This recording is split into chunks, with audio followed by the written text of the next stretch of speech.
For over 50 years, people have come to see the Sharks play.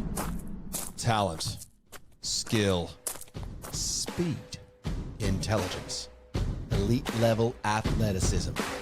That's not these guys. Biased, one-eyed, opinionated, more often wrong than right. They make up for their complete lack of talent with pure dribble, gibberish, and enthusiasm. This is the ET Stand Podcast. Welcome to the ET Stand Podcast, the Cronulla Sharks fans podcast that lets its talking do the football.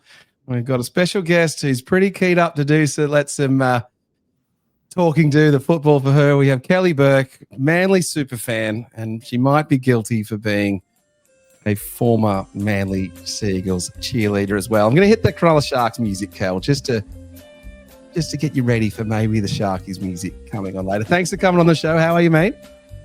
Doing well. Thanks for having me. I'm singing Eagle Rock in my head on top of this Cronulla. Oh, Seagull, actually, we'll accuse the Seagull Rock. It's just an annoying post-buddy winning song, isn't it? It's nowhere near as good as Up Cronulla. No, it's so great. And the best thing is at weddings.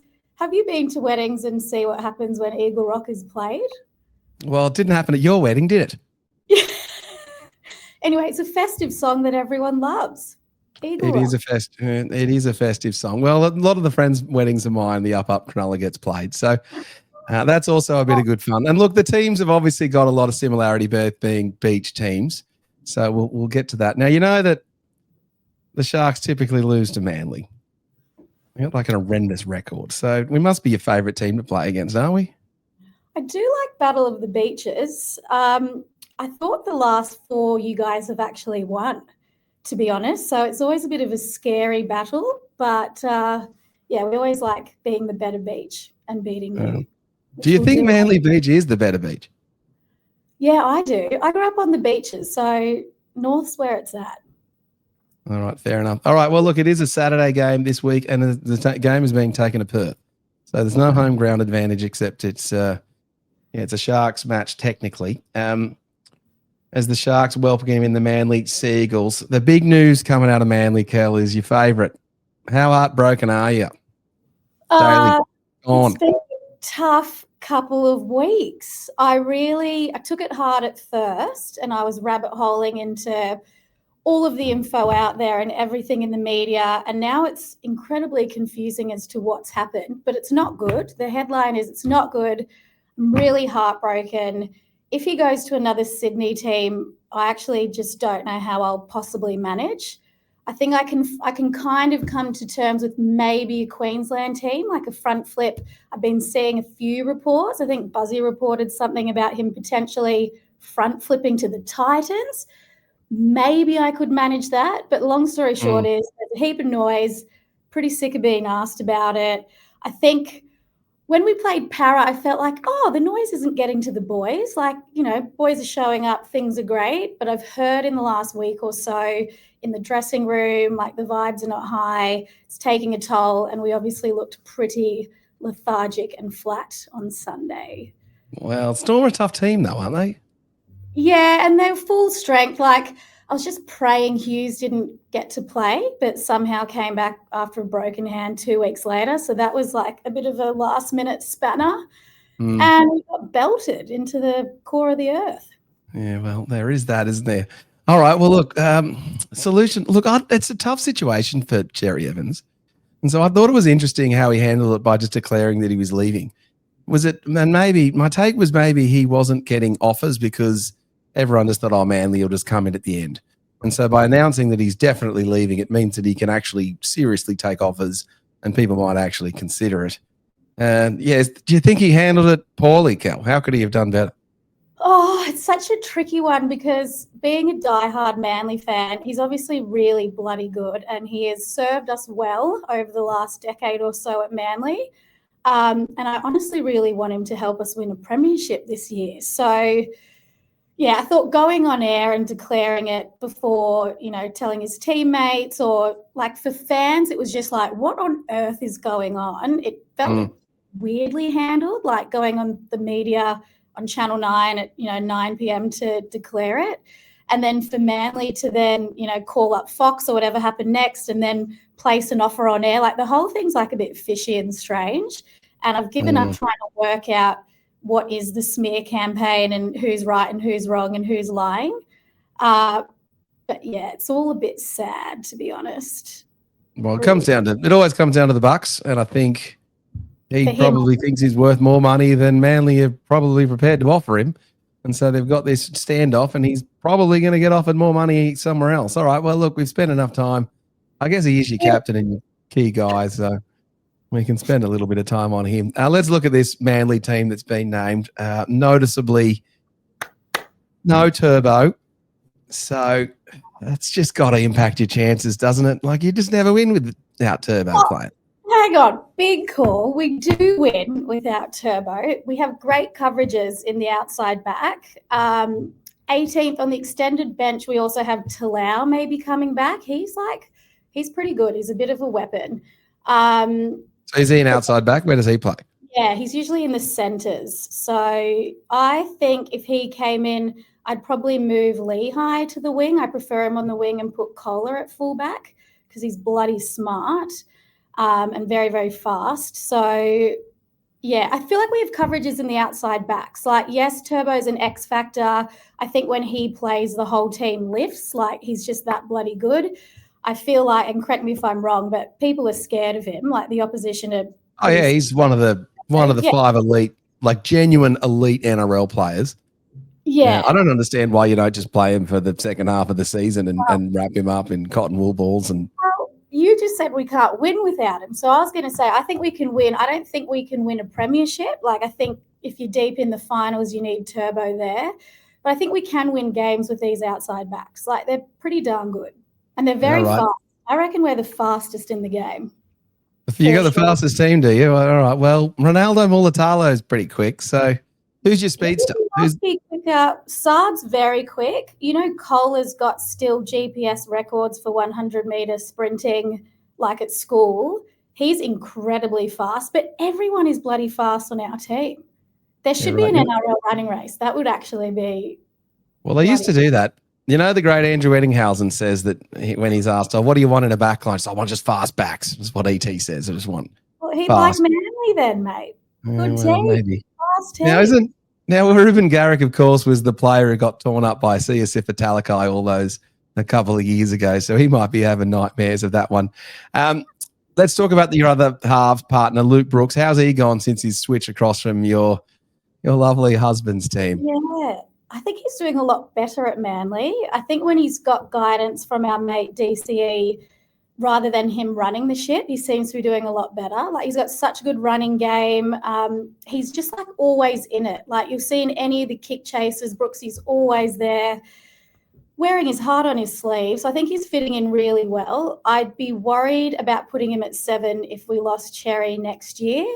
But let's focus on this year, winning the premiership and seeing him continuing to pair with DCE because they seem to be a pretty good combo. So you genuinely think the Sea Eagles have a premiership chance this year? Yes. Why are you smiling at that? I'm just smiling and just asking a fair question. Well, I guess you were a semi-final team last season with that. Was it one playoff win, wasn't it, over the Bulldogs? Yeah, but also, did you see us in round 1 this year? That is one of the best NRL performances by any team I feel like I've seen. When we are on, we are really, really on. And we've got. I can't say I watch every Manly match, Kel. That's why we have you on here to tell us about what's good. Anyone watching, go back and watch that because it was the best. And obviously, we haven't been that great every week. No, fair enough. All right, now play this one with me. Who's your favourite Trbojevic? Turbo. So what's wrong with Ben? Nothing's wrong with Ben. And I saw, I know in other podcasts you kind of ask sometimes who annoys you, like in our own team, which I didn't want to answer, but if there was one that annoyed me a bit, also one of my favourites, but hear me out, Gerbo is the loveliest person ever, but my God, the amount of 6 agains he gives away, it sometimes really hurts my soul. But loveliest guy ever, heart of the club. So I'd say Turbo, then Burbo, then Gerbo. which is probably not a popular opinion, but that's me. Burbo and Gerbo. I don't think I've heard that. So I assume Jake Trbojevic is the captain next season if Cherry Evans moves on, of course. That's what people are saying. And then I'm in like a heap of the Manly Seagulls supporter groups. People want Turbo, but obviously he probably doesn't play enough games at the moment to warrant him being the captain. So it's tough. I quite like having captain and then the vices rather than joint. But yeah, we'll see. All right, so tell me about the makeup of this bench. I can't say I know a lot about Jake Simpkin or Ethan Bullimore. Are they all forwards, middle forwards? Is there a back in there? What are we dealing with here? Yeah, well, Toff's a big boy, so that's a big boy coming off the bench.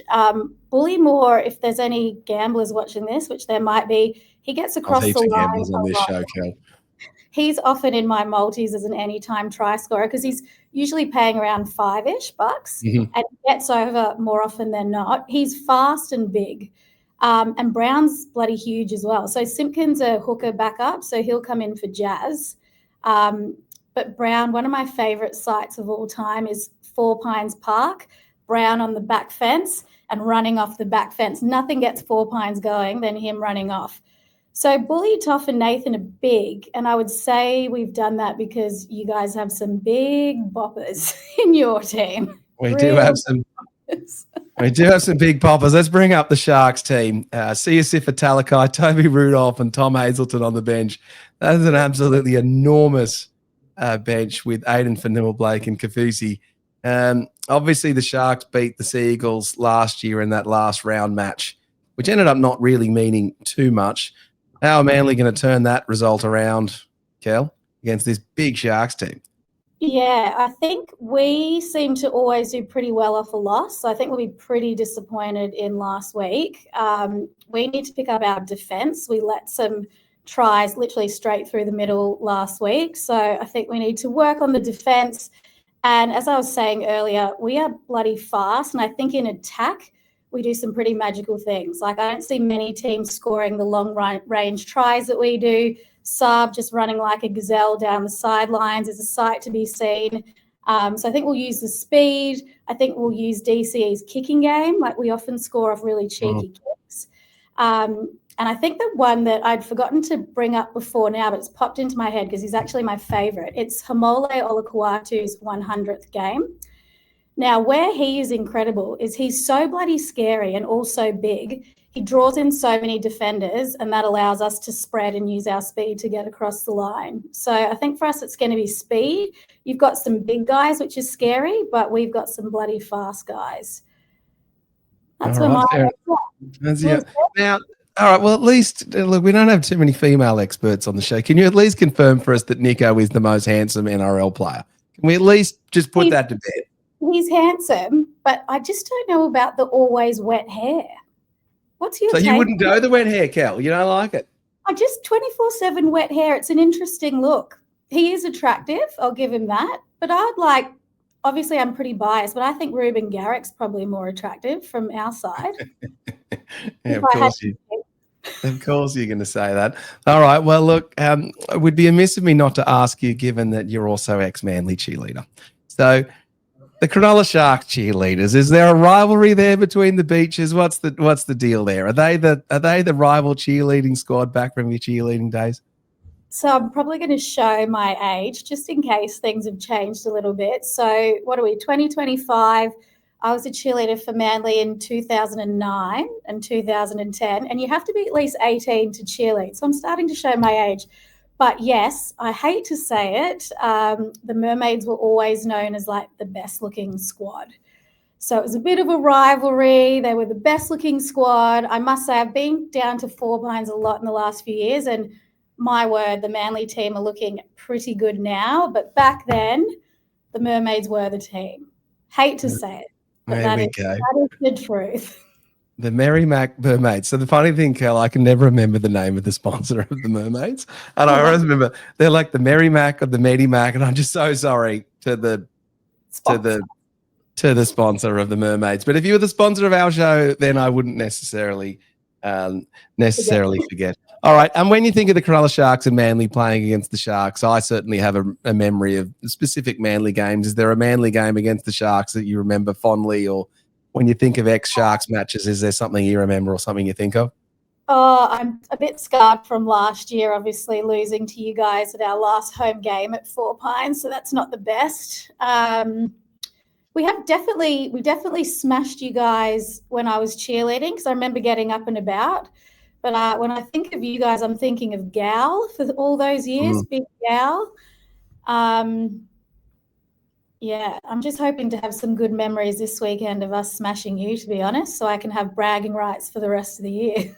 Yeah, fair enough. Well, I've travelled to that Manly Sea Eagles ground and copped loss after loss after loss. So I can certainly remember one. I think the worst loss for me that I can remember is that damn Jamie Lyon kick.